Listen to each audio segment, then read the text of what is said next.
વિમાન કઈ રીતે ઉડે છે, આમાં કઈ રીતે બેસવાનું, કંટ્રોલ કોલમ સ્ટીયરિંગ કેવી રીતે પકડવાનું, આ બધું યાદ કેવી રીતે રહે છે? આ સવાલો ઉઠ્યા હતા સ્વર્ગીય વિજય રૂપાણીના મનમાં.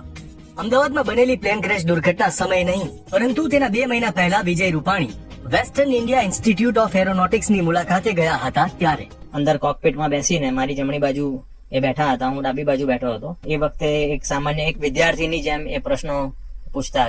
પ્લેન ક્રેશની દુર્ઘટનાને 3 અઠવાડિયા થવા આવશે, ત્યારે આજે ભાસ્કર વિડીયોમાં જાણીએ કોમર્શિયલ પાયલટ પાસેથી ટેક ઓફ થી માંડી વિજય રૂપાણીને થયેલા સવાલો વિશે. એવું પણ કીધેલું કે વિમાનમાં ઘણી બધી બેકઅપ સિસ્ટમ્સ હોય છે, એટલે વિમાનની મુસાફરી બહુ સલામત હોય છે. એટલે આ બધી વાતો જે છે એ અત્યારે બહુ દુઃખદ ઘટના બની, પણ એમને કોકપીટ જોઈને નવાઈ બહુ લાગી હતી, કારણ કે કોકપીટમાં બહુ બધા મીટર હોય, બહુ બધી સ્વિચીસ હોય. પાયલટ ઉમંગ જાની પાસે વિજયભાઈ 5 મિનિટ સુધી બેઠા હતા.